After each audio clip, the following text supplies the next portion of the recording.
There are a number of key symbols in The Catcher in the Rye. One of them is Holden's red hunting hat.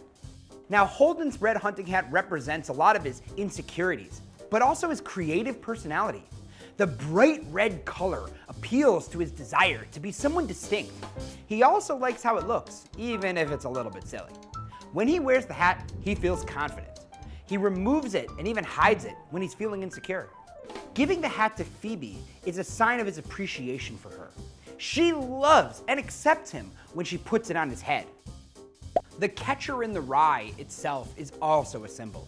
First of all, it's an allusion to Holden's want to protect children, and a metaphor that he comes up with based on a fantasy about catching them from falling off a cliff. Holden's misinterpretation of Robert Burns' poem, Comin' Through the Rye, is also representative of the creativity inside Holden.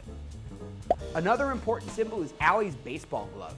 It's covered in poetry, written in green ink, and it acts as a talisman for Holden. He lovingly describes the glove and his brother in the composition he writes at the beginning of The Catcher in the Rye. He is enraged when Stradlater so casually dismisses Allie's glove. The glove represents the importance of language to Holden. Stories and poems help him make sense of the confusing things that happen to him throughout his adventures.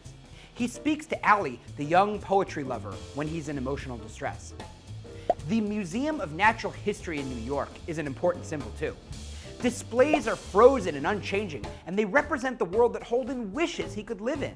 Everything is comfortably still and solid.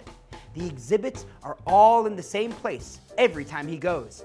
Flashes of beauty and history are caught mid-moment and fixed in their forms. No new developments can happen in this sterile environment. It's a refuge and a trap for Holden, who sees the adult world as full of change that happens too quickly. The ducks in Central Park are an important symbol. The lagoon is symbolic of Holden's anxiety about impermanence. Some things in the park are permanent features, others change with the seasons.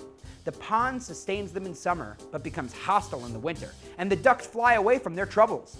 Holden fantasizes about fleeing to the west to start a new life.